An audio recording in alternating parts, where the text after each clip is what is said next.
আসসালামু আলাইকুম সবাইকে। আজকে আপনাদের সাথে আমি একটা ক্যারট কাপকেক রেসিপি শেয়ার করব। আর এই কাপকেকটি বানাতে কোনো প্রকার ইলেকট্রিক বিটারের প্রয়োজন হবে না। হ্যান্ড হুইস্ক দিয়েই আপনারা সুন্দরভাবে কাপকেকটি বানিয়ে নিতে পারবেন। আপনাদেরকে দেখাবো চুলা এবং ওভেনে দুইভাবেই কিভাবে তৈরি করতে পারেন।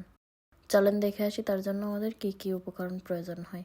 প্রথমে একটা শুকনো চালনির ভিতরে 1 কাপ পরিমাণ নিয়ে নেব ময়দা, 1/4 teaspoon baking soda, 1/2 teaspoon baking powder আর সামান্য একটু লবণ।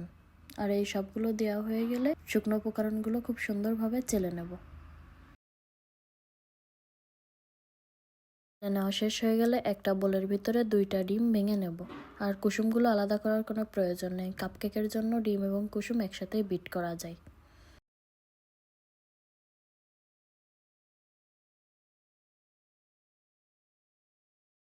তারপরে আমরা দিয়ে দেবো 1/2 কাপের মতন চিনি। আর চিনিটা দেওয়ার পরে এটাকে বিট করে নিতে হবে 7-8 মিনিট পর্যন্ত। আর 7-8 মিনিট পর্যন্ত বিট করে নিলে চিনিটা পুরোপুরি গলে যাবে। আর দেখতে হবে যে চিনি যাতে পুরোপুরি গলে যায়।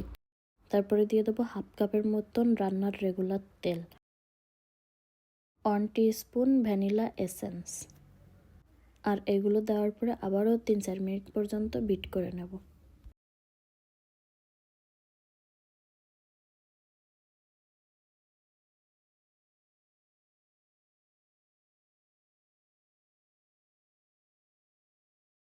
বিট করে নেওয়া শেষ হয়ে গেলে দেখেন ব্যাটারের ঘনত্বটা ঠিক এরকম হবে।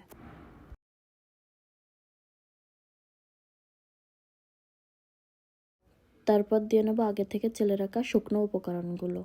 আর আগে থেকে গ্রেট করে রাখছিলাম 1 কাপের মতো গাজর, সেটাও দিয়ে একসাথে ভালোভাবে মিশিয়ে নেব। আর দেখতে পাচ্ছেন আমি কিভাবে মিশিয়ে নিচ্ছি, ঠিক এভাবে করে একটু মিশিয়ে নেবেন।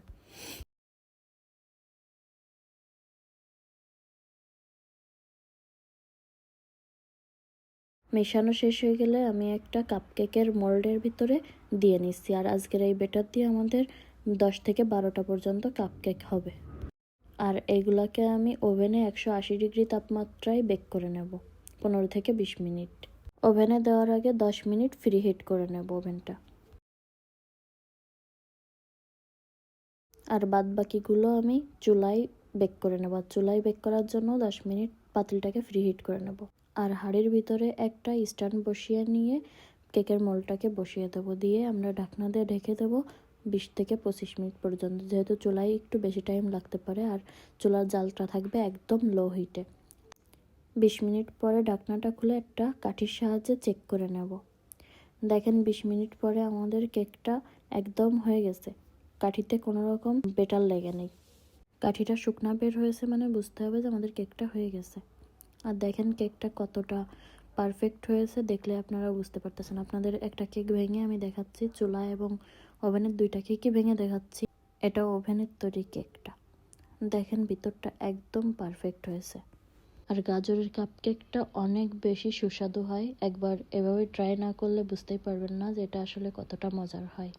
এটা আমাদের চুলায় তৈরি কেকটা, দেখেন এটাও কতটা পারফেক্ট হয়েছে আর কতটা সুন্দর হয়েছে। আশা করছি আজকের রেসিপিটা আপনাদের কাছে ভালো লেগেছে। ভালো লাগলে পাশেই থাকবেন। আল্লাহ হাফেজ।